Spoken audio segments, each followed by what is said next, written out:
யாத்ராகமத்தின் புஸ்தகம் 13ஆம் அதிகாரம் 21ஆம் 22ஆம் வசனங்கள். அவர்கள் இரவும் பகலும் வழி நடக்கக்கூடும்படிக்கு கர்த்தர் பகலில் அவர்களை வழி நடத்த மேகஸ்தம்பத்திலும் இரவில் அவர்களுக்கு வெளிச்சம் காட்ட அக்கினி ஸ்தம்பத்திலும் அவர்களுக்கு முன் சென்றார். பகலிலே மேகஸ்தம்பமும் இரவிலே அக்கினி ஸ்தம்பமும் ஜனங்களிடத்திலிருந்து விலகி போகவில்லை.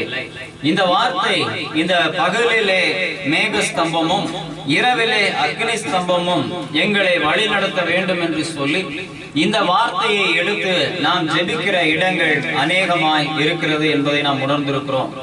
என் தேவனாகிய கர்த்தர் நாம் வாழுகிற இந்த நாட்களில, நம்மளுடைய ஆயுசு நாட்களில, இந்த வாழ்க்கை பிரயாணத்தில தேவன் நம்மை அக்னி ஸ்தம்பமாகவும் மேகஸ்தம்பமாகவும் நம்மை நடத்த வேண்டும் என்று நாம் வாஞ்சித்து அவருடைய சமூகத்துல அப்படிப்பட்ட ஜெபங்களை ஏறெடுக்கிற ஜனங்களாக இருக்கிறோம்.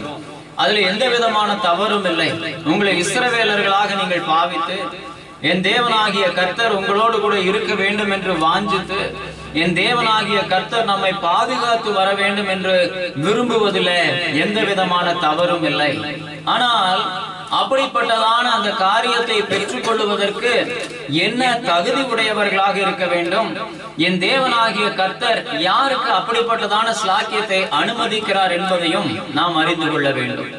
இஸ்ரவேல் ஜனங்களுக்கு அப்படிப்பட்ட ஒரு ஸ்லாக்கியத்தை கர்த்தர் கொடுத்தார் என்றால் அவர்களை அடிமைத்தன நுகத்திலிருந்து கர்த்தர் பிடுங்கி எடுத்து அவர்களை பாலும் தேனும் ஓடுகிறதான தேசமாகிய கானானுக்குள் அவர்களை நடத்தி செல்வதற்காக கர்த்தர் அவர்களை கொண்டு போகும்போது அவர்கள் மேல் வைத்த அனாதி பெரிய பிரியத்தினாலே, அவர்கள் மேல கர்த்தர் வைத்திருந்த அனாதி பெரிய நம்பிக்கையினாலே, அவர்கள் மேல கர்த்தர் தம்முடைய உடன்படிக்கையை வைத்திருந்ததினாலே அவ்வளவு பெரிய ஸ்லாக்கியத்திற்கு அவர்கள் பங்காளிகளாக இருந்தார்கள்.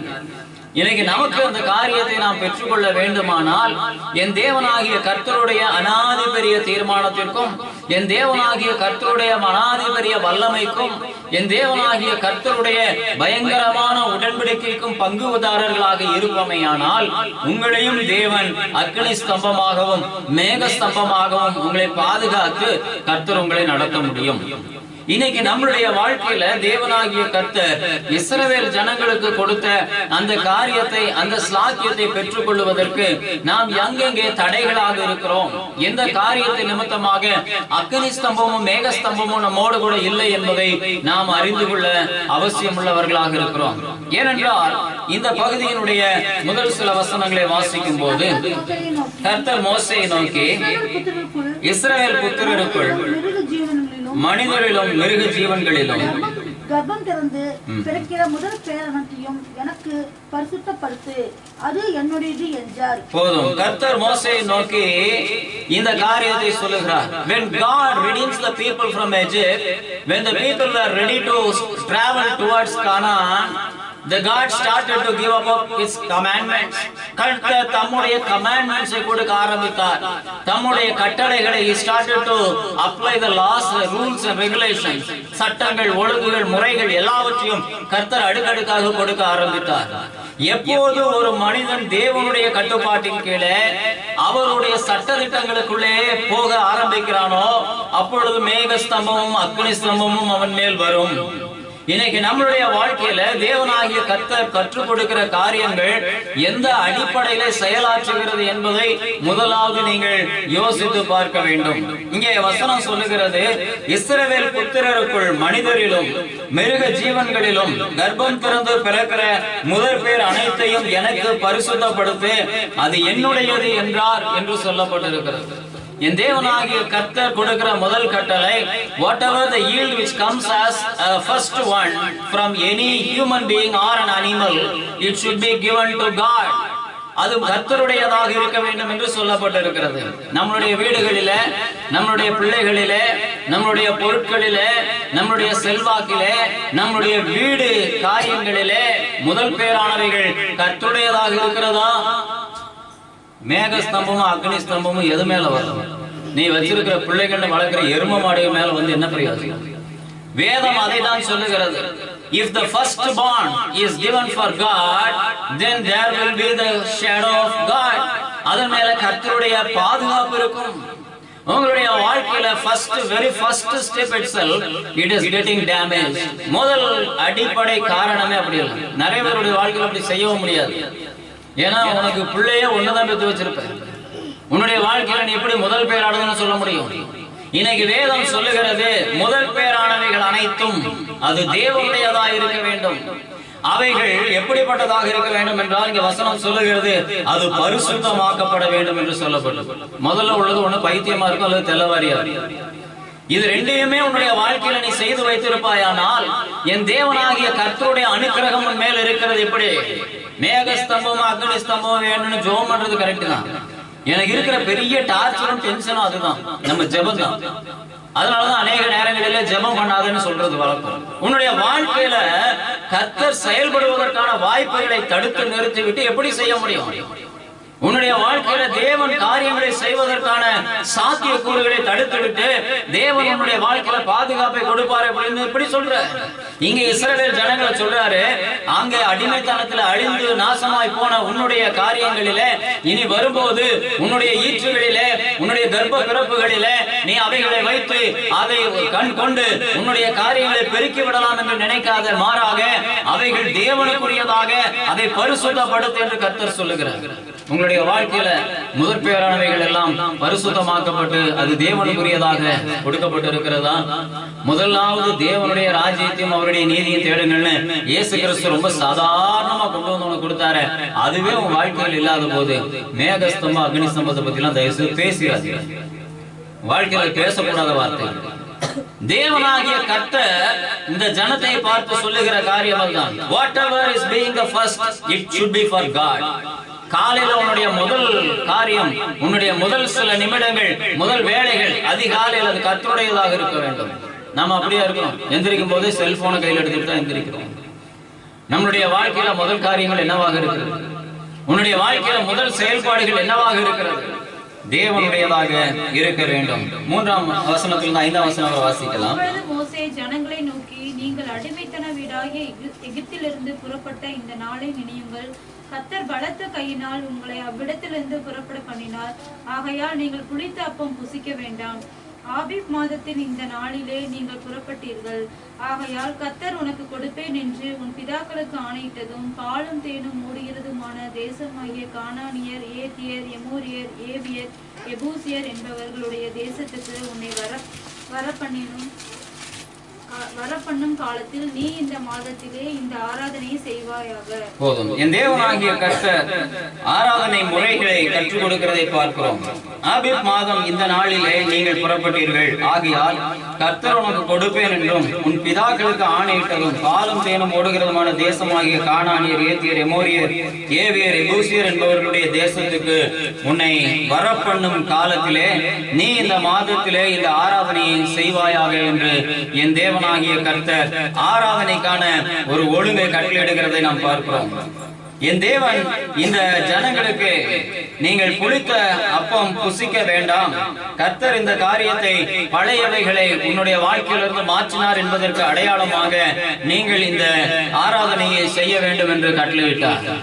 ஆராதனையில பிரியப்படுகிற கர்த்தர் அவர் சொல்லுகிறார், இந்த பழைய காரியங்கள் எல்லாவற்றையும் விட்டு நீங்கள் புதிய காரியத்திற்குள்ள, நீங்கள் கானானுக்குள்ள பிரவேசிக்கிற காரியத்தை நினைவு கூறும்படி இந்த புளித்த மாவை புசியாதபடிக்கு உங்களுடைய வாழ்க்கையில இந்த ஆராதனையை நீங்கள் கடைபிடிக்க வேண்டும் என்று சொல்லுகிறார்.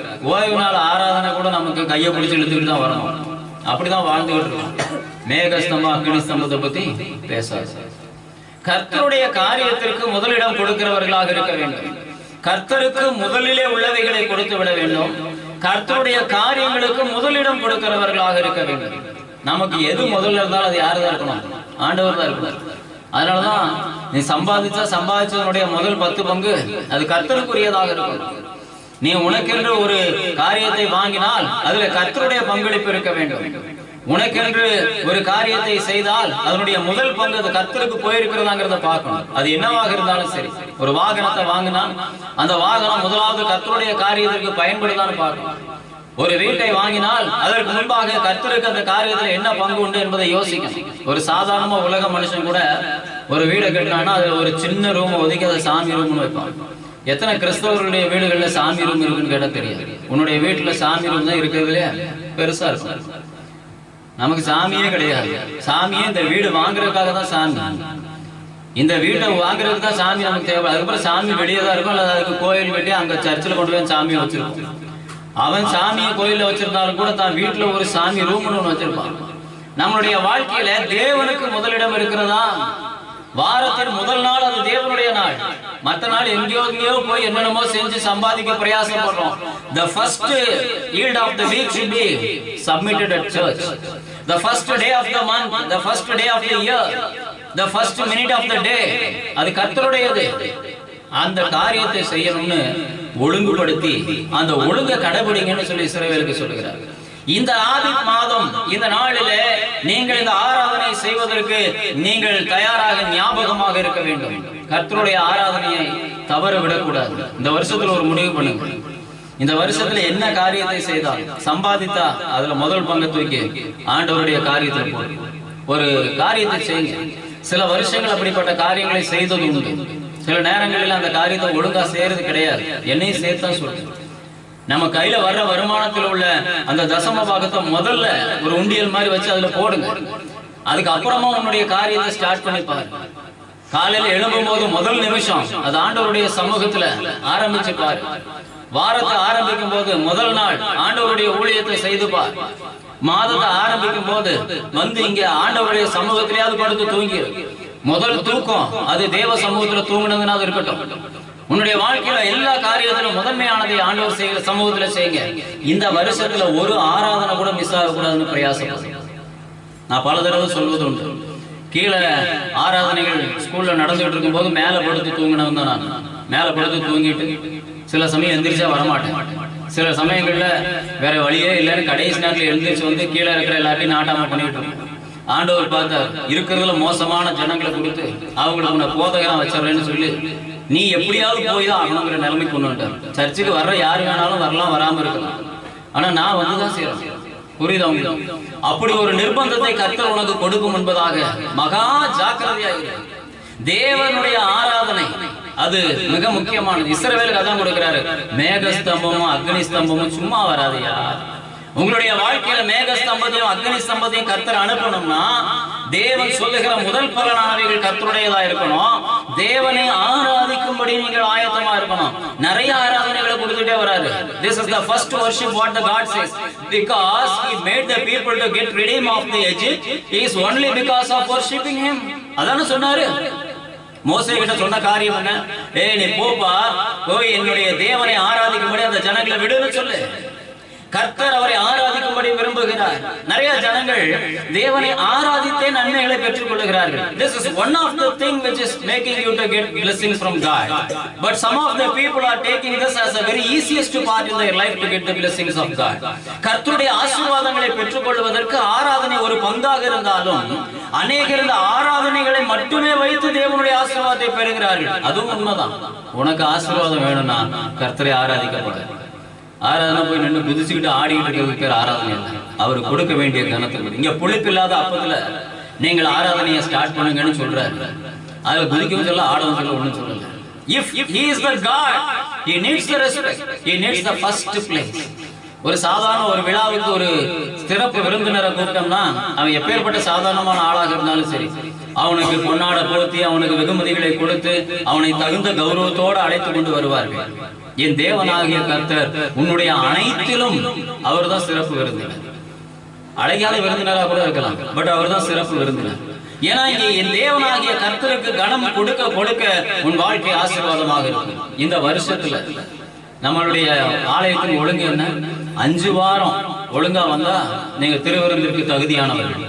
எத்தனை பேர் அது நிமித்தமாக திருவிருந்து இழந்திருக்கணும் தெரியுமா? 5 வாரம் கூட நம்மளால கண்டினியூஸா வர முடியாது சர்ச்சை. உன் வாழ்க்கையில கர்த்தருடைய ஆசீர்வாதம் எப்படி இருக்கும்? எப்படி இருக்கும்? இந்த வருஷத்துல 52 வாரம் இருக்கா, 53 வாரம் இருக்கா? இருக்கிற எல்லா வாரமும் அட்டெண்டன்ஸ்ல இருக்கு. என்ன ஆனாலும் சரி ட்ரை பண்ணி பாரு. அடுத்த வருஷம் அப்படியே உன்னுடைய ஸ்டேட்டஸ் ஒருபடி மேலே ஏறும். அப்படியே கர்த்தர் உன்னை மாற்றுவார். இந்த காரியத்தை பொறுத்தனையா வைங்க. இந்த காரியத்தை செய்யும் போது மேகஸ்தம்பமும் அக்னி ஸ்தம்பமும் அவர்களை நடத்தும். தேவனாகிய கர்த்தர் அதை அவர்களுக்கு வைத்தார். 6ஆம் வசனத்திலிருந்து 8ஆம் வசனம் வரை வாசிக்கலாம். புளிப்பில்லா அப்பத்தை 7 நாள் அளவும் புசிக்க கடவாய். 7ஆம் நாளிலே கர்த்தருக்கு பண்டிகை ஆசரிக்கப்படுவதாக. அந்த 7 நாளும் புளிப்பில்லா அப்பம் புசிக்க வேண்டும். புளிப்புள்ள அப்பம் உன்னிடத்திலே காணப்பட வேண்டாம். உன் நெல்லைக்குள் எங்கும் புளித்த மாவும் உன்னிடத்தில் காணப்பட வேண்டாம். அந்நாளில் நீ உன் புத்திரன் நோக்கி, நான் எகிப்திலிருந்து புறப்படுகையில் கர்த்தர் எனக்கு செய்ததற்காக இப்படி நடப்பிக்கப்படுகிறது என்று சொல். கர்த்தரின் நியாயம். இங்கே ஒரு காரியத்தை சொல்லுகிறார். புளிப்பில்லாத அப்பத்தை 7 நாள் அளவும் புசிக்க கடவாய். 7ஆம் நாளிலே கர்த்தருக்கு பண்டிகை ஆசரிக்கப்படுவதாக. அந்த 7 நாளும் புளிப்பில்லா அப்பம் புசிக்க வேண்டும். புளிப்பில்லா அப்பம் உன்னிடத்திலே புளிப்பு உள்ள அப்பம் உன்னிடத்திலே காணப்பட வேண்டாம். உன் எல்லைகளுக்குள் எங்கும் புளித்த மாவும் உன்னிடத்தில் காணப்பட வேண்டாம். அந்நாளில் நீ உன் புத்திரனை நோக்கி, நான் எகிப்திலிருந்து புறப்படுகையில் கர்த்தர் எனக்கு செய்யத்தக்கதாக இப்படி நடப்பிக்கப்படுகிறது என்று சொல் என்றார் என்று சொல்லப்பட்டது. For everything there is a reason. Why should you worship the God? Why should you have a festival? Why should you celebrate a festival? அதற்கு ஒரு காரணத்தை கர்த்தர் சொல்லுகிறார். 7 நாளும் புளிப்பில்லாத அப்பத்தை புசித்துக் கொண்டிருந்தால் உன் பிள்ளைங்க கேட்பாங்க, என்னப்பா இது 7 நாளும் ஒரே காரியத்தை போட்டு கொண்டிருக்கிறாய். Create a situation in such a way that your children should ask why. உன் வாழ்க்கையில ஒரு காரியத்தை உண்டாக்கி உன் பிள்ளைகள் ஏன் என்று கேட்க செய். ஏன் கிறிஸ்துமஸ் கொண்டாடுறோம் சொல்லி நிறைய இடத்துல கேட்டு பாருங்க. நம்ம பிள்ளைங்களுக்கே தெரியாது. ஏதோ புது துணி போடணும், பிரியாணி சாப்பிடணும், தெருவில் நின்று ஆடணும், இவ்வளவுதான் நமக்கு தெரியும். ஏப்பா கொண்டாடுற? அதுக்கு தாண்டி ஒரு காரியம் என்ன தெரியும்? இயேசு பிறந்ததுனால கொண்டாடணும். ஏன் இயேசு பிறந்தாரு? ஏதோ பிறந்துட்டார், அவ்வளவுதான்.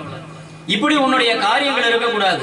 இந்த ஆராதனையானது நீங்கள் 7 நாள் அளவும் அதை அனுசரிக்கும் போது உன் பிள்ளைகள் உன்னிடத்துல வந்து கேட்கணும், why this is happening? You should say the history.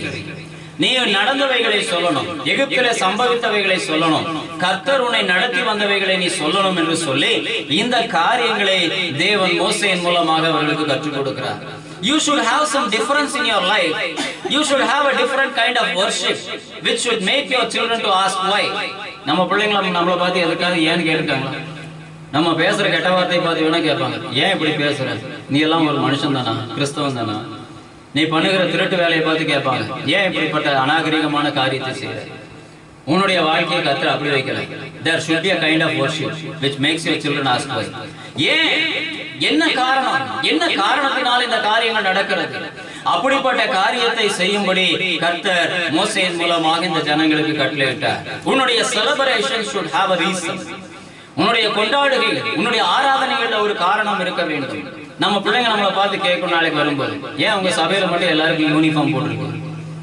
நீங்க சொல்லணும், நாங்க யூனிஃபார்ம் இல்லாம வந்த காலத்துல எங்க சௌரியத்துக்கு ஆளாளுக்கு ஒவ்வொரு விதமான சட்டைகளை போட்டு ஆக்குவோட வந்தோம். அப்போ அந்த காரியம் வந்து ஏற்புடையதாக தெரியல, மற்றவர்களுடைய பார்வைக்கு சாட்சி இல்லாம இருந்தது. அதனால எங்களுடைய சபையில் இப்படிப்பட்ட ஒரு சூழ்நிலை கொண்டு வந்துட்டாங்க. இப்படிதான் சொல்ல உங்களுடைய காரியங்கள் எப்படிப்பட்டதாக இருக்கிறது? உன்னுடைய செயல்பாடுகளில ஒரு மாற்றத்தை கர்த்தர் கொடுக்கிறார். அந்த ஒரு வாரமும் உன் வீட்டுல எங்கேயுமே புளிப்புள்ள அப்பம் காணப்படக்கூடாது, புளித்த மாவு இருக்கக்கூடாதுன்னு சொல்றாரு. That is called the celebration. If something is happening different, there should be a question why. ஏன்? அந்த கேள்விக்கு நீ பதில் சொல்லும் போது, எகிப்திலிருந்து உன்னை புறப்பட பண்ணின கர்த்தருடைய காரியத்தை நீ பேச வேண்டும். எகிப்திலிருந்து உங்களை அழைத்து வந்த கர்த்தரின் காரியத்தை நீங்கள் பேச வேண்டும். அதுதான் மேகஸ்தம்பமும் அக்னி ஸ்தம்பமும் அவர்களை நடத்தி வந்ததனுடைய நோக்கமாய் இருந்தது. 9ஆம் 10ஆம் வசனத்தை வாசிக்கலாம். கர்த்தரின் நியாயப்பிரமாணம் உன் வாயில் இருக்கும்படிக்கு இது உன் கையிலே ஒரு அடையாளமாகவும் உன் கண்களின் நடுவே நினைப்பூட்டுதலாகவும் இருக்க கடவுது. பலத்த கையினால் கர்த்தர் உன்னை எகிப்திலிருந்து புறப்பட பண்ணினார். ஆகையால் நீ வருஷந்தோறும் குறித்த காலத்தில் இந்த நியமத்தை ஆசரித்து வருவாயாக. போதும், நீ வருஷந்தோறும் குறித்த காலத்தில் இந்த நியமத்தை ஆசரித்து வருவாயாக. வருஷந்தோறும் செய்ய வேண்டிய காரியத்தை குறித்து சொல்லப்பட்டு இருக்கிறது. Nothing should be done for 1 year. அவ்வளவுதான். ரட்சிக்கப்பட்ட வருஷத்திலிருந்து ஒவ்வொரு வருஷமும் தாண்டி போகும்போது அநேக காரியங்கள் நம்ம இடத்துல குறைவுபட்டு போகும். நீங்க ரட்சிக்கப்பட்ட அடுத்த வருஷத்துல உன்னுடைய கிறிஸ்துமஸ் கொண்டாட்டம் எப்படி இருந்துச்சு? இந்த வருஷம் உன்னுடைய கிறிஸ்துமஸ் கொண்டாட்டம் 2024 எப்படி இருந்துச்சுன்னு பாத்தீங்கன்னா நிறைய மாற்றங்கள் இருக்கு. ஒரு காரியத்தை நீங்க ஸ்டார்டிங்ல எப்படி இருக்கோ அது அடுத்த வருஷத்துல ஒரே மாதிரி இருக்கணும்னு சொல்றாரு. அந்த வருஷத்துல உன்னுடைய கொண்டாட்டங்கள்ல அவ்வளவு பிரம்மாண்டமான பனாரஸ் சேலைகள் இருந்திருக்காது, அவ்வளவு பிரம்மாண்டமான உணவு பதார்த்தங்கள் இருந்திருக்காது. ஆனா உன்னுடைய வாஞ்சை ஆலயத்திற்கு நேராக ஓடுவதில் இருந்த காரியங்கள் வித்தியாசமா இருந்திருக்கும். ஆனா இப்ப என்ன இருக்கும்னா பனாரஸ் பெட்டிகளை உட்கார்ந்துட்டு இருக்கோம். அதை கட்டுறதும் நம்ம நடக்கிற விதமும் நம்ம ஆலயத்துக்கு வந்த எண்ணமும் வித்தியாசமா இருக்கும். புரியுதா உங்களுக்கு? There are some difference between each and every year in the celebrations of the festival. ஆனா இங்கே சொல்லப்பட்டு இருக்கிறது வருஷந்தோறும் it should be followed under the same procedure. தேவனாகிய கர்த்தர் சொல்ல வருஷந்தோறும் உங்களுடைய காரியங்கள் செயல்பாடுகள் சரியாக சீராக இருக்க வேண்டும். புளித்த மாவு உன்னுடைய வாழ்க்கையில உன்னுடைய வீடுகளிலே இருக்கக்கூடாது. There should not be anything which is irrelevant to the thing of celebrations. அதை நீங்கள் அனுசரிக்கும் போது, அந்த ஆராதனை நீங்கள் அனுசரிக்கும் போது உங்கள் பிள்ளைகள் அதனுடைய சாரம் மாறாது இருக்கிறதை பார்க்க வேண்டும். ரொம்ப டிஃபரெண்டா மாறிடக்கூடாது. வருஷந்தோறும் அந்த காரியத்தை செயல்படுத்தும் போது நீங்கள் கர்த்தருடைய நியமங்களை அறிந்திருக்க வேண்டும். காரணம் என்ன? இவைகள் உங்களுக்கு அடையாளமாக்கப்பட்டு இருக்கிறது என்று சொல்லப்பட்டிருக்கு. கர்த்தரின் நியாயப்பிரமாணம் உன் வாயில் இருக்கும்படிக்கு இது உன் கையிலே ஒரு அடையாளமாகவும் உன் கண்களின் நடுவே நினைப்பூட்டுதலாகவும் இருக்க கடவுள் என்று சொல்லப்பட்டிருக்கு. Whatever the commandment which is coming from the God is a covenant which should be a symbol on you. It should remind you at any time. எப்பொழுதும் அது உனக்கு ஞாபகப்படுத்துகிறதாக இருக்க வேண்டும். என் தேவனாகிய கர்த்தர் உன்னோடு இருக்கிறார் என்கிற அந்த பயத்தை உனக்கு கொடுக்கிறதாக இருக்க வேண்டும். அப்படி இருந்தாதான் மேகஸ்தம்பமும் அக்னி ஸ்தம்பமும் உன்னை நடத்தும். இல்லைன்னா நடத்தாது. நீயே நடத்திக்க வேண்டியதான். உனக்கு நீயே கொடை பிடிச்சிக்கிற மாதிரி தீய கொள்ளிக்கட்டை எத்தனையும் தலைக்கு மேல வச்சுட்டு போ. லூஸ் மாதிரி பண்ணி எத்தனையோ பண்ற அதே மாதிரி இதையும் பண்ணிட்டு போ. மேகஸ்தம்பம் அக்னி ஸ்தம்பம் ஆண்டவரிடத்தில் எதிர்பார்க்காது. தேவனாகிய கர்த்தர் உன்னுடைய வாழ்க்கையில செயல்படுத்தணும்னா இவைகள் உன் கண்களுக்கு இடையில ஞாபக சின்னமாயிருக்கும். நியாயப்பிரமாணம் என்பது ஞாபக சின்னமாய் இருக்க வேண்டும் என்று வசனம் சொல்லுகிறது. 11ஆம் வசனத்திலிருந்து 13ஆம் வசனம் வரை வாசிக்கலாம். உனக்கும் உன் பிதாக்களுக்கும் ஆணையிட்டபடியே உன்னை கானானியரின் தேசத்திலே வரப்பண்ணி அதை உனக்கு கொடுக்கும் போது கற்பம் திறந்து பிறக்கும் அனைத்தையும் உனக்கு இருக்கும் மிருக ஜீவன்களின் தலையீற்றனைத்தையும் கர்த்தருக்கு ஒப்பு கொடுப்பாயாக. அவைகளில் உள்ள ஆண்கள் கர்த்தருடையவைகள். கழுதையின் தலையீற்றை எல்லாம் ஒரு ஆட்டுக்குட்டியால் மீட்டுக் கொள்வாயாக. மீட்காவிட்டால் அதன் கழுத்தை முறித்து போடு. உன் பிள்ளைகளின் முதற் பேரான சகல நரஜீவனையும் மீட்டுக் கொள்வாயாக.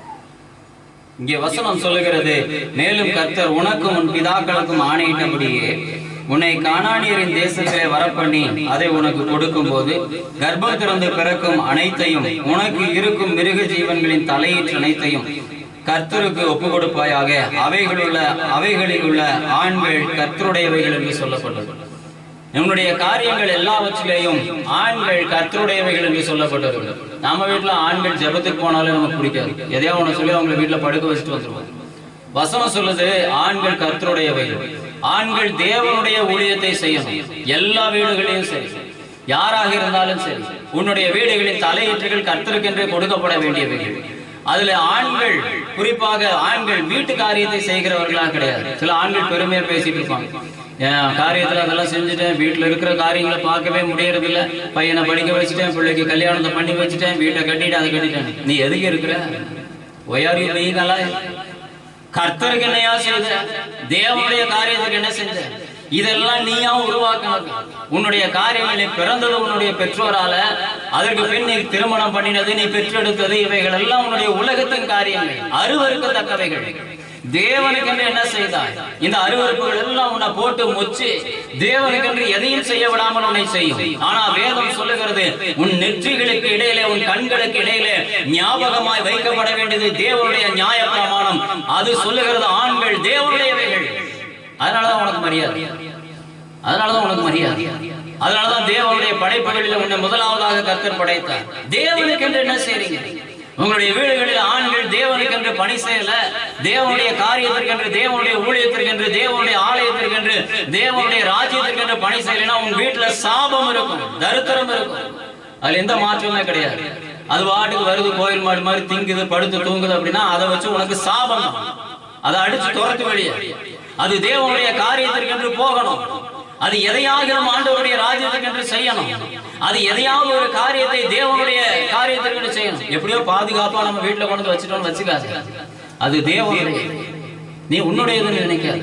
இங்க வசனம் சொல்லுகிறது, இஸ்ரவேலின் மேல் மேக ஸ்தம்பமும் அக்னி ஸ்தம்பமும் கடந்து வரணும்னா அதுல ஆண்கள் தேவனுடையவை. சிறு பிள்ளையாக இருந்தாலும் அண்ணாடு என்ன செஞ்சா பாத்தீங்களா, எனக்கு ஒரு ஆண் பிள்ளையை கூட ஆண்டவரே அவனை உங்களுடைய ஆலயத்துல விட்டுறேன். மலடி கேவலமாய் பேசப்பட்டவள், ஒருவராலும் அங்கீகரிக்கப்படாதவள், ஊழியக்காரனால் நகைக்கப்பட்டவள். ஒரு பிள்ளை கிடைச்சா கொண்டு வீட்டுல வச்சு தொட்டில போட்டு ஆட்டணும்னு நினைக்கல. ஆண் பிள்ளை அது தேவனுடையது, அது தேவனுடைய ஊழியத்தை செய்யணும், தேவனுடைய ஆலயத்தில் இருக்கணும். அறிவு வேண்டாம். நம்ம வீடுகளில் நமக்கு மட்டும் சம்பாதிச்சு போட்டா போதும். அவனுக்கு என்ன இருக்குன்னு பாத்தியா, உனக்கு என்ன இருக்குன்னு பாத்தியா, நல்லா போ சம்பாதிச்சுட்டு வா, நமக்கு சாப்பாடு போடு, பிள்ளைங்க பட்னி கடை. உன் புருஷன் தேவனுடைய ஊழியத்தை செய்யட்டும். உன்னுடைய காரியங்கள் எப்படி போனா என்ன, தேவனுடைய ஊழியத்தை செய்யட்டும். நியாயப்பிரமாணம் அதைத்தான் சொல்லுகிறது. அதுதான் அக்னி ஸ்தம்பமும் மேக ஸ்தம்பமா நடக்கும். வீடுகளுக்குள்ளேயே அடங்கி கிடந்து உன்னுடைய சொந்த காரியங்களுக்கே சம்பாதிச்சு என்ன திருப்தி இருக்க போகுது? ஒரு சில ஜனங்களை பார்க்கும்போது ரொம்ப வாட்ச் பண்ணுவேன். வெளியே சொல்லாட்டம், சின்ன வயசுல இருந்தே அவங்கள பார்த்துட்டு வர ஜனங்களை பார்த்தா ஒரு குறிப்பிட்ட வயசு வரைக்கும் பொறுப்பா எல்லா காரியத்தையும் செஞ்சுட்டு வருவாங்க. கடைசியில் ஒண்ணுமே அங்க இருக்க, எல்லா காரியமும் முடிஞ்சிடும். அடுத்த ரவுண்ட் என்ன ஆயிருன்னா அப்படியே ஆஸ்பத்திரி போயிட்டு இருப்பாங்க லைன். அவங்க உடம்பு சரியில்லை அதுக்காக போனேன், இவங்களுக்கு உடம்பு சரியில்லை அதுக்காக போனேன். இப்படி ஒரு குறிப்பிட்ட காலம் வரைக்கும் இப்படி போகும், ஒரு குறிப்பிட்ட காலம் வரைக்கும் டிசெண்டிங் ஆர்டர்ல போகும். இது ரெண்டையுமே தான் செஞ்சுட்டு இருப்பான் சாவர வரைக்கும். அது மந்திரி சுட்ட மாடு. உன்னுடைய வாழ்க்கையில கர்த்தர் சொல்லுகிறார், ஆண்கள் கர்த்தருடைய தேவனாகிய கர்த்தருடைய காரியத்துல பங்களிப்பு இருக்கணும். எந்த சபையில சரி, எங்கேயும் சரி, நீ கிறிஸ்தவன் என்றால் உன்னுடைய ஊழிய பங்கு என்ன என்பதை ஒவ்வொருவரும் கேட்கத்தக்கதாக இருக்க வேண்டும். உத்தியோகம் தேவன் நமக்கு கொடுத்தது. நீ சம்பாதிச்சுதான் உன் குடும்பத்தை சாப்பிட வைக்கணும், சம்பாத்தியத்துல உன் பிள்ளைங்க சாப்பிடணும், உன் சம்பாத்தியத்துல உன்னுடைய குடும்பம் சாப்பிடணும். ஆனால் தேவனுடைய ராஜ்யத்தில் உன்னுடைய பங்களிப்பு இருக்கணும். ஒரு சின்ன காரியமாவது இருக்கணும், அது முதன்மையானதாக உன் வாழ்க்கையில இருக்கு. அதான் முக்கியம், முதன்மையானதா இருக்கு. சும்மா ஏதோ எனக்கு நேரம் போகுது, கடைசியில் நைட்டு கொஞ்ச நேரம் போய் சர்ச்சில் உட்காந்து ஜோம் பண்ணணும், அதை செய்யாது. அதை உன்னை அடக்கம் பண்ணதுக்கு அப்புறம் கல்லறையில் உட்காந்து செய்யும். தேவனுக்கு என்று ஓடு, தேவனுடைய ராஜ்யத்துக்கு என்று பிரயாசப்படு, அதை முதன்மையாவை. உன்னுடைய வாழ்க்கையில கர்த்தர் ஆசீர்வாதம் கொடுப்பார். மேக ஸ்தம்பமும் அக்னி ஸ்தம்பமும் வரும். யாருடைய வீடுகளில் ஆண்கள் தேவனுடைய காரியத்தை செய்யலையோ அவருடைய வீடுகளின் மேல் அக்னி ஸ்தம்பம் இருக்காது என்பதுதான் இந்த யாத்திரை நமக்கு கற்றுக் கொடுக்கிறது. அடுத்த வசனங்களை வாசிக்கலாம். அழுகையின் தலையை செல்லாம் ஒரு ஆட்டுக்குட்டியால் மீட்டுக் கொள்வாயாக. மீட்காவிட்டால் 14ஆம் வசனத்திலிருந்து வாசிக்கலாம். பிற்காலத்தில் உன் குமாரன் இது என்ன என்று உன்னை கேட்டால் நீ அவனை நோக்கி, கர்த்தர் எங்களை பலத்த கையினால் அடிமைத்தன வீடாகிய எகிப்திலிருந்து புறப்பட பண்ணினார்.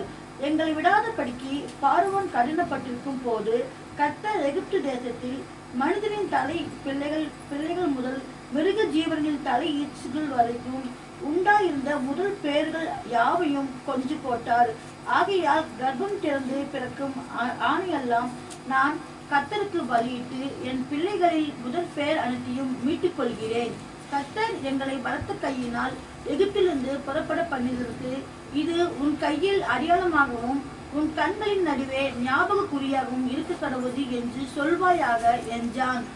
இங்கே நமக்கு சொல்லப்பட்டிருக்கிறது, இந்த காரியங்கள் எல்லாவற்றையும் ஏன் கர்த்தர் செய்ய சொல்லுகிறார் என்றால், எங்களை விடாதபடிக்கு பார்வோன் கடினப்பட்டு இருக்கும் போது கர்த்தர் எகிப்து தேசத்தின் மனிதர்களின் தலை பிள்ளைகள் எல்லாம் மிருக ஜீவன்களின் தலையேற்று வரைக்கும் உண்டாயிருந்த முதற்பேர்கள் யாவையும் கொன்று போட்டார். ஆகையால் கர்ப்பம் திறந்து பிறக்கும் ஆணையெல்லாம் நான் கர்த்தருக்கு பலியிட்டு என் பிள்ளைகளின் முதற்பேர் அனைத்தையும் மீட்டுக் கொள்ளுகிறேன். கர்த்தர் எங்களை பலத்த கையினால் எகிப்திலிருந்து புறப்பட பண்ணினதற்கு இது உன் கையில் அடையாளமாகவும் உன் கண்களின் நடுவே ஞாபக குறியாகவும் இருக்க கடவுள் என்று சொல்வாயாக என்றான் என்று சொல்லப்பட்டிருக்கிறது. எவ்வளவு அழகாக மோசையை கொண்டு கர்த்தர் பேசுகிறார் பாத்தீங்களா? அவர் சொல்லுகிறார், எகிப்துல தலையீற்றுகள் அனைத்தையும் நான் சங்காரம் பண்ணின போது உன் தலையீற்றுகளை விட்டு வைத்ததற்கான நோக்கம் அவைகள் கர்த்தருடையது என்பதால். ரொம்ப சாதாரணமா நினைச்சுக்கிட்டு ஆடிக்கிட்டு இருக்கிறோம் நம்மளுடைய வாழ்க்கையில. எப்படியோ ஆண்டவரை தெரிஞ்சுக்கிட்டோம், எப்படியோ பிச்சைக்கார போலப்படியே நம்ம ஜெபம் பண்ணி நம்ம கதையை ஓட்டிக்கிட்டு இருக்கோம்னு சொல்லி அவர் ஒவ்வொரு காரியத்தையும் சொல்லுகிறார், இது ஞாபக குறியா இருக்கும். இது உன்னுடைய வாழ்க்கையில உன் பிள்ளைகள் இடத்துல உன் சந்ததி இடத்துல சொல்லுவதற்கு ஏதுவாக இருக்கும். நமக்கு பெரிய வருத்தமே நம்ம பிள்ளைங்களுக்கு எல்லாம் வர வர வர காலங்கள் மோசமா எப்படி போச்சு, இதே சோறதான் திக்கிறாங்க, இதே வாழ்க்கை தான் வாழ்றாங்க. அவனும் பெருசா சிறப்பா ஒரு காரியத்தையும் செய்யல. வேண்டுமானா மிருகம் மாதிரி வேணா மாறி போகுது உன் பிள்ளைகள், மிருகம் போல வேணா உன்னுடைய அடுத்த ஜெனரேஷன் மாறி போகுது, காலங்கள் மிருகங்களை போல வேணா மாறுதே தவிர உட்கொள்ளுகிற காரியங்களும் வெளியேற்றப்படுகிற காரியங்களும் அப்படியே தான் இருக்கிறது. தேடல்கள் எல்லாம் அப்படியே தான் இருக்கு. அதனாலதான் அவர் சொல்றாரு, don't go to the next generation, go to the previous generation and say them that the God is very great. கர்த்தர் தலையுச்சிகளை கொன்று உங்களை வெளியே கொண்டு வந்தார் என்பதை அறிந்து கொள்ளும்படி முதலாவது பிறக்கிறவைகளை தேவனுக்கு பலி செலுத்தி அதில் ஆண்களை எடுத்து அவைகளை தேவனுக்கு என்று நீங்கள் ஒப்புக் கொடுத்து இதன் நிமித்தமாக உன் பிள்ளைகள் அடுத்த சந்ததி கர்த்தரை அறிந்து கொள்ளும்படி செய்யுங்கள் என்று சொல்லுகிறார். நல்லா யோசிச்சு பாருங்க. ஒருவேளை நம்ம இந்த ஜெனரேஷன் விட்டு அடுத்த ஜெனரேஷன் நம்ம பிள்ளைங்க நீங்க உட்கார்ந்துட்டு இருக்கிற ஒன்னு ரெண்டு வேணா கொஞ்சம் கதை கேட்டு உட்கார்ந்து இருக்குமே தவிர இவர்களுடைய பிள்ளைகள் வரும் காலங்களில சுத்தமாக சத்தியம் இல்லாமல் போயிடும். சாபம் உலகத்துல பாவம் மட்டும்தான் இருக்கும். அதனாலதான் சொல்றாரு, இவைகளை உன் பிள்ளைகளுக்கு சொல்லும்படி உங்களை முதலாவது பக்குவப்படுத்துங்க. நம்மளே மோசமா தான் அலையிறோம். நம்மளே இன்னும் வேதத்திற்கு புறம்பா செய்கிற காரியத்திற்கு அஸ்திபாரம் போட்டுதானே ஓடிட்டு இருக்கிறோம். நம்மளே இன்னும் முந்தைய காலங்களுக்கு போக விரும்பலையே. கிறிஸ்தவம் எப்பொழுதும் உன்னை முன்னோக்கி பின்னோக்கி தள்ளுகிறதாக இருக்கிறது. இவைகள் உனக்கு ஞாபகம் இருக்க வேண்டும் என்று கர்த்தர் சொல்லுகிறார். பிள்ளைகளுக்கு சொல்லணும், நம்ம குடும்பம் ஒண்ணு இல்லாம நாசமா அருகி போயிருக்கும்பா. தேவனாகிய கர்த்தருடைய கிருபையினால இந்த காரியத்தை பெற்றிருக்கிறோம். அதனால நம்ம ஆண்டவருடைய காரியத்தை செய்யணும்னு சொல்லுங்க. நம்மளுடைய காரியங்களில நம்மளுடைய பிள்ளைகளுக்கு சொல்லுங்க. அவங்களுக்கே பாதி காரியம் தெரியும், ஆனா தெரியாத மாதிரி போய்கிட்டு இருப்பாங்க. சொல்லுங்க, பெரிய ஜவான்கள் கிடையாது, நாம் பெரிய ஆட்கள் கிடையாது, நம்ம இருக்கிற இடம் தெரியாமல் அருகி போயிருக்க வேண்டிய ஆட்கள். கர்த்தருடைய கிருபை, அதனால தேவனுடைய ஊழியத்திற்கு ஜாக்கிரதையா இருங்கன்னு சொல்லு. அதனால ஆண்டவருடைய காரியத்திற்கு கொடுக்கறதுல ஜாக்கிரதையா இருக்கணும்னு சொல்லு. தேவனுக்கு முக்கியத்துவப்படுத்துகிற காரியத்துல ஜாக்கிரதையா இருக்கணும்னு சொல்லு. செத்து போக மாட்டான். சொல்லாம போனா செத்து போயிடுவான். அதத்தான் வசனம் சொல்லுது. மேக ஸ்தம்பமும் அக்னி ஸ்தம்பமும் அவர்கள் மேல் நடந்தது. கானான் வரைக்கும் நடத்தின போதும் காரியங்கள் இல்லாத போது அந்த சந்ததி உள்ள போக முடியாம கர்த்தர் செய்து விட்டார். ஜாக்கிரதையா இருக்கணும். கிறிஸ்தவ வாழ்க்கைங்கிறது கதை கேட்கிற வாழ்க்கை கிடையாது. அப்படிதான் நிறைய சபைகள் கொண்டு போய்கிட்டு இருக்கு. அதனால நம்ம வாழ்க்கை ரொம்ப ஜாலியா நம்மளும் அப்படியே ஓடிக்கிட்டு இருக்கோம். இல்ல, அறியாதவனுக்கு இன்னும் கிருபை பெருகுது, அறிஞ்சிருக்கிற உனக்கு கிருபை குறுகுது. அதனாலதான் வசனம் சொல்லுகிறது, காரியங்களிலே ஜாக்கிரதையா இருங்க. உன் பிள்ளைகளுக்கு சொல்லணும், உன் பிள்ளைகளுக்கு இந்த காரியங்கள் எடுத்து உரைக்கப்படணும். எவ்வளவு நேரம் நம்ம உட்காந்து பேசணும்? பிள்ளைங்க நம்ம மூஞ்ச பார்த்துன்னு சொல்லி ஆரம்பிச்சிட்டியா? ஏன்னா உன் மூஞ்சி அப்படி இருக்கு. ஆரம்பிக்கிறோம்.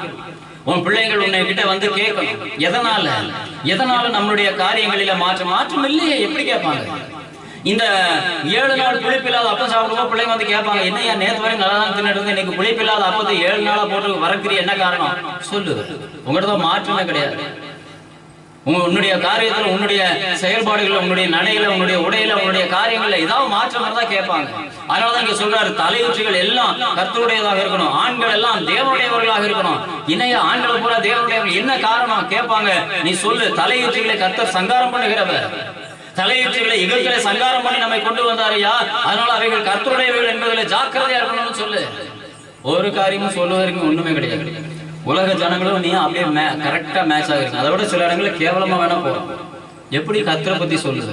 இன்னைக்கு பிரச்சனையா தான். ஆண்டவரை பத்தி சொல்றதுக்கு சண்டே கிளாஸ்க்கு அனுப்பிடுவோம். அங்க சண்டே கிளாஸ்ல இருக்கிறது அதை விட மோசமா இருக்கும். அங்க போய் என்னத்தை போய் படிச்சுட்டு வரும்? ஒண்ணுமே கிடையாது, ஜீரோ. உன்னுடைய வாழ்க்கையில தேவனை பற்றி சொல்வதற்கான காரணங்கள் இருந்தால் மேகஸ்தம்பமும் அக்னி ஸ்தம்பமும் உன்னை நடத்தும். 17-18 வசனங்கள். ஜனங்களை போக விட்ட பின் ஜனங்கள் யுத்தத்தை கண்டால் மனம் அடிந்து எகிப்துக்கு திரும்புவார்கள் என்று சொல்லி பெலிஸ்தரின் தேச வழியாய் போவது சமீபமானாலும் தேவன் அவர்களை அந்த வழியாய் நடத்தாமல் சிவந்த சமுத்திரத்தின் வனாந்திர வழியாய் ஜனங்களை சுற்றி போக பண்ணினார். போதும். என்ன அழகாக கர்த்தர் நடத்துறாரு பாருங்க. அதான் மேகஸ்தம்பம் அக்னி ஸ்தம்பம். என்ன சொல்றாரு? பார்வோன் ஜனங்களை போக விட்ட பின் ஜனங்கள் யுத்தத்தை கண்டால் மனமடிந்து எகிப்திற்கு திரும்புவார்கள் என்று சொல்லி பெலிஸ்தரின் தேச வழியாய் போவது சமீபமானாலும் தேவன் அவர்களை அந்த வழியாய் நடத்தாமல் சிவந்த சமுத்திரத்தின் வழியாக ஜனங்களை சுற்றி போக பண்ணினார். இஸ்ரவேல் புத்திரர் எகிப்து தேசத்திலிருந்து அணியாய் புறப்பட்டு போனார்கள். புறப்படும் போதே இன்னும் புறப்பட்டு உள்ள போகவே ஆரம்பிக்கல. அப்பவே என்ன செய்யறாரு? ஷார்ட்கட்ல போன 40 நாள்ல போற பாதை, அந்த பாதை தான் என்ன பாதை? இங்க அழகா வசனம் சொல்லுகிறது, அவர்கள் பெலிஸ்தியரின் தேசத்தின் வழியாய் போவது சமீபமானாலும். பெலிஸ்தியரின் தேசத்தின் வழியா போனா சீக்கிரத்துல கானானுக்கு போயிடலாம். இந்த பாதையில் அவர்களை போகாமல் அவர்களை செங்கடல் குறுக்காடுகிற பாதையின் வழியாக கர்த்தர் நடத்துகிறார். அதற்கு என்ன காரணம் சொல்றாரு? இந்த பெலிஸ்தியர்கள் இவர்களுக்கு எதிர்த்து யுத்தம் பண்ண ஆரம்பிச்சா அடிமைகளாகவே இருந்து பழகின இந்த ஜனங்கள் இந்த யுத்தத்திற்கு பயந்து திரும்பவும் எகிப்துக்கு நேரா ஓடிடுவாங்க. உங்களுடைய வாழ்க்கையில அக்னி ஸ்தம்பம் இருக்கான்னு யோசிச்சுவாரு. கர்த்தர் நிறைய போராட்டங்களுக்கு உன்னை தடுத்து உன் பலத்திற்கு தகுந்த யுத்தங்களை உனக்கு கொடுத்து உன்னை காட்டிலும் மேலோங்கி வருகிற காரியங்களை உன்னிலிருந்து அப்புறப்படுத்தி நீ பழைய நிலைமைக்கு போகாதபடி நடத்தினால் மேகஸ்தம்பம் உன்மேல் இருக்கிறதாக அர்த்தம். அப்படி இருக்கா? நிறைய நேரங்கள்ல இருந்து ஆண்டவர் இந்த சூழ்நிலைகள் என்னை தப்பிச்சாரப்பா, அதுல போய் மாட்டி வந்தேன்னு என்ன ஆகுறது? நிறைய காரியங்களை சொல்லுவோம். மேகஸ்தம்பம் உன் மேல இருக்கிறது. ஐயோ, என்னால இதை தாங்கவே முடியலையே, நான் பழைய நிலைமையிலேயே இருந்திருக்கலாம் போல இருக்கு, அந்த சாமியவே கும்பிட்டுருக்கலாம் போல இருக்கிறது, அந்த பாவத்தையே செய்திருக்கலாம் போல இருக்கிறது. சொல்றியா? மேகஸ்தம்பத்துல இல்லைன்னு அர்த்தம். பெலிஸ்தீரின் பாதையில போற உன்னால போராட்டத்தையும் யுத்தத்தையும் தாங்க கூடாது என்பதை தேவன் அறிந்திருந்தும் போய் தொலைன்னு விட்டாரு. நீ அவர் சொன்ன பாதையில போகல, செங்கடல் பாதையில நடத்துகிறார். அவருடைய வல்லமையை காண்பிப்பதற்கு ஏதுவான காரியத்தை கொண்டு போவாரு. பெலிஸ்தியரை எகிப்தியரை எல்லாத்தையும் சுருட்டி வளைச்சு ஒண்ணு இல்லாம நாசமாக்குற செங்கடலில் அவருடைய வல்லமையை காண்பிக்கும்படி உன்னை நடத்துவாரு. நீ நினைச்சிட்டு இருப்ப இதான் ஷார்ட்கட் மெத்தட், ஆண்டவருக்கு தெரியல. புரியுதா? மேகஸ்தம்பமும் அக்னி ஸ்தம்பமும் உண்மையில் இருக்குமானால் நீ நினைக்கிற பாதை உனக்கு சாதாரணமானதாக இருந்தாலும் அதிலே நடந்து போக கர்த்தர் உன்னை அனுமதிக்க மாட்டா. அந்த பாதையில போனா நீ மன்னா போயிருவேன்னு அவருக்கு தெரியும். ஏன்னா நீ மன்னாவுக்காக வந்தவன் இல்ல, சோத்துக்காக வந்தவன் இல்ல, நீ இயேசுவுக்காக வந்தவன் என்பதை கர்த்தர் அறிந்திருந்தால் உன்னை இந்த பாதையில நடத்துவார். நம்ம எதுக்கு வந்தோங்கிறது அவருக்கு தெரியும். அதனாலதான் அவர் இந்த இஸ்ரவேல் ஜனங்களை பார்த்து சொல்றாரு, பெலிஸ்தியரின் பாதையில போனா அவன் யுத்தத்துக்கு எழும்புவான். அவன் யுத்தத்திற்கு எழும்பினா இந்த அடிமைகளாக இருந்த ஜனங்களுக்கு யுத்தத்துல நிக்கிறதுக்கு தகுதி பத்தாது, இவன் பயந்து தன்னை தப்பிவித்தால் போதும்னு சொல்லி எகிப்துக்கே ஓடிடுவாங்கிறது தெரிஞ்சுதான் சுத்தி போனாலும் பரவாயில்லன்னு சொல்லி கூட 2 நாள் எக்ஸ்ட்ரா ஆனாலும் பரவாயில்ல, கூட 2 வருஷம் எக்ஸ்ட்ரா ஆனாலும் பரவாயில்ல, கூட 10 வருஷமே ஆனாலும் பரவாயில்ல, செங்கடல் வழியா போன்னு சொல்லி அனுப்புறாரு. என் தேவன் உன்னை நடத்தினால் மேகஸ்தம்பமும் அக்னி ஸ்தம்பமும் உன்மேல் இருக்குமானால் நீ சுலபம் என்று நினைக்கிற பாதை உனக்கு சாத்தியமாகாது. காரணம், உன் ஆள் மனதை அறிந்தவர் என் ஆண்டவர், உன்னுடைய தன்மைகளை அறிந்தவர் என் ஆண்டவர். நீ முடிச்சுட்டு உட்கார்ந்து இருக்கிற இந்த வேடிக்கை பார்த்துட்டு ஏமாந்துட்டு போறவர் கிடையாது. நீ பார்க்கிற காரியங்களை வைத்து நீ போடுகிற பாவனாவுகளை வைத்து பாதித்து போற ஆண்டவர் கிடையாது. இத்தனை கோட்பாடுகளையும் உங்களுக்கு கொடுக்கிற காரணம் என்னன்னா, இது சாதாரண ஜனங்கள் கிடையாது. இந்த ஜனங்கள் தேடல் வேறங்கிறது அவருக்கு நல்லா தெரியும். இங்க அடிமைகளா இருக்கிறோம், பாலும் தேனும் ஓடுற தேசத்துக்கு நம்ம கொண்டு போறாங்க, அதை போய் அடையணும், அவ்வளவுதான் அவருடைய எண்ணம். பெலிஸ்தியரின் பாதையில போனா ஷார்ட்ல போயிடலாங்கிறது அவங்களுக்கு தெரியும். அதனாலதான் இந்த காரியத்தை வச்சு செங்கடலுக்கு முன்னாடி கொண்டு போய் மோசை நிறுத்தும் போது அவன் பேச ஆரம்பிச்சிடும். சாதாரணமா 5 காசுக்கு பிரயோஜனம் இல்லாதவெல்லாம் பேசுவான். ஆனா இங்கே கர்த்தர் சொல்லுகிறார், this is not the right path, go in the other way. அது சுத்தி போனாலும் பரவாயில்ல, செங்கடலின் பாதையில போகும்படி மேக ஸ்தம்பத்தையும் அக்னி ஸ்தம்பத்தையும் அவர்கள் மேல் அனுப்புகிறார். 19ஆம் வசனத்தை வாசிக்கலாம். மோசே தன்னோடு கூட யோசேப்பின் எலும்புகளை எடுத்துக்கொண்டு போனான். தேவன் நிச்சயமாய் உங்களை சந்திப்பார், அப்பொழுது உங்களோடு கூட என் எலும்புகளை இவ்விடத்திலிருந்து கொண்டு போங்கள் என்று யோசேப்பு சொல்லி இஸ்ரவேல் புத்திரரை உறுதியாய் ஆணையிடும்படி செய்திருந்தார். போதும். மோசே இந்த காரியத்தை, தேவன் இத்தனை காரியத்தை பேசி இவ்வளவு சொன்ன போதும் என் தேவனாகிய கர்த்தர் சொன்ன எல்லா காரியத்தையும் கீழ்ப்படிந்து போன மோசே இந்த யோசேப்பின் எலும்புகளையும் பையில போட்டு தூக்கிட்டு போறான். மோசே இந்த யோசேப்பு சொல்லி இருந்த காரியத்தை நினைவு கூர்ந்தான். ரொம்ப முக்கியமானது. நமக்கு யாராவது ஒருத்தர் எங்கேயோ ஒரு சூழ்நிலையில ஆண்டவரை பத்தி சொல்லியிருப்பாங்க, அவங்க நம்ம நினைவிலே இருக்க மாட்டாங்க. அந்த நினைவு என்னைக்கு உனக்கு வருதோ அன்னைக்குதான் நீ ஆண்டவர் மேல அர்த்தமுள்ள ஞாபகம் வச்சிருக்கேன்னு அர்த்தம். புரியுதா உங்களுக்கு? இந்த தொப்புள் கொடியை பத்தி சொல்லுவாங்க, அதை கட் பண்ண பின்னதாக அதை எடுத்து பத்திரமா வச்சுக்கிட்டீங்கன்னா ஏதாவது பின்னாடி உன்னுடைய வாழ்க்கையில பெரிய வியாதி வந்துச்சுன்னா அதுல இருந்து சில காரியங்களை எடுத்து மருத்துவத்தை பண்ணலாம்னு சொல்லி, அதே போலதான் உனக்கு கிறிஸ்துவை அறிவித்த ஜனங்கள் சில நேரங்களில் உனக்கு மறந்து போயிட்டாங்கன்னு வச்சுக்கோங்களேன், நீ ஆண்டவரே மறந்து போன மாதிரி கணக்கா இருக்கும். அந்த காரியங்கள் தான் அவன் ஞாபகம் வைக்கிறான். யாரு? மோசே. யோசேப்பு எப்பவோ ஒரு காலத்துல சொல்றான், நீங்க எதுக்கு பின்னாடி பார்வோன்கள் வரலாம், உங்க சந்ததிகள் வரலாம், எல்லாம் வரலாயா, ஆனா ஆண்டவர் எகிப்துல உங்களை இருக்க விட மாட்டாரு, நீங்க எகிப்துல இருந்து உங்களை புறப்பட்டு அவருடைய தேசத்துக்கு கொண்டு போவாரு, அப்பொழுது எலும்புகளையும் சேர்த்து எடுத்துட்டு போயிருங்க, என்ன மட்டும் விட்டுட்டு போயிடாதீங்கன்னு சொன்ன அந்த காரியத்தை மோசே ஞாபகப்படுத்தினான். ஞாபகம் இருக்கும். உன்னுடைய வாழ்க்கையில அக்னி ஸ்தம்பம் மேக ஸ்தம்பம் வரணும்னா உன்னை கர்த்தருக்குள் நடத்தின ஜனங்கள் ஞாபகத்துல இருக்கும். சிலதெல்லாம் எங்கெங்கயோ ஒரு இடத்துல மேய்ச்சிக்கிட்டு இருக்கும், ஆனா ஆண்டவர் அதை ஞாபகப்படுத்துவார். நீ எங்க ஆரம்பமாச்சு உனக்குன்னு சொல்லு. இலையில கல்லாடு பிடிக்கிறது, இதுபடி காரியங்கள் இதெல்லாம் நிறைய நடந்துகிட்டு இருக்கும். என்ன நடந்தா என்ன? இங்க யோசேப்பின் எலும்புகள் போகும், அதுல மாற்றமே கிடையாது. கானானுக்கு போறவங்க கூட யோசேப்பின் எலும்புகள் போகும், காணாம போறவங்க கூட ஒண்ணும் போகாது. இப்ப நிறைய பேர் காணாம தான் போயிட்டு இருக்கு. உன்னுடைய வாழ்க்கையில கிறிஸ்தவ வாழ்க்கையில போய் அங்கங்க காணாம போயிடுறாரு. ஆனா யோசேப்புக்கு பாருங்க ஒரு தன்மை, அவனுடைய எலும்புகள் கானானுக்கு போனது. அதான் நமக்கு முக்கியம். உன்னுடைய எலும்புகள் பரலோகத்துக்கு போகுமாங்கிறது கேள்வி. அது கர்த்தருடைய திட்டம் முன்னிலே இருந்தால் எகிப்து ஜனங்கள் இங்கே வந்து இஸ்ரவேல் ஜனங்கள் எகிப்திலே சங்கமம் ஆவதற்கு யோசேப்பு காரணமாக இருந்ததுனால அவனுடைய எலும்புகள் கானானுக்கு புறப்பட்டது. நம்ம காரணமா இருந்தாதான் புறப்படும். என் எலும்பு தூக்கிட்டு போயிரு அப்படின்னு சொல்லி உன் எலும்பு நாய் தூக்கிட்டு போயிரு, ஒன்னுக்குமே பிரயோஜனம் இல்லாத உன் எலும்பு கானானுக்கு எங்க தூக்கிட்டு போயிரு. தேவனாகிய கர்த்தருக்கென்று பிரயோஜனப்பட்ட சாட்சி உள்ள யோசேப்பா இருக்கணும். யோசேப்பாக நீ இருந்தால் மோசேக்கு ஞாபகப்படுத்துவார். தூக்கிட்டு போறான், பையில தூக்கி போட்டு யோசேப்பினுடைய எலும்புகள் போகுது. தேவனுக்கு அவருடைய சமூகத்துல தேவ நியாய பிரமாணங்களில அக்னி ஸ்தம்பத்துல மேக ஸ்தம்பத்துல உன் எலும்புகள் பிரயாணிக்கும். அதான் யோசேப்புல இருக்கிற ஒரு பெரிய சாட்சி. அவைகள் பிரயாணித்தது. இங்க வசனம் அதைத்தான் நமக்கு கற்றுக் கொடுக்கிறது. அப்படி இருந்தால் 20ஆம் 22ஆம் வசனம் வரைக்கும் வாசிக்கலாம். பிரயாணப்பட்டு வனாந்திரத்தின் ஓரமாய் ஏதாமிலே பாளையம் இறங்கினார்கள். அவர் இரவும் பகலும் வழி நடக்க கூடும்படிக்கு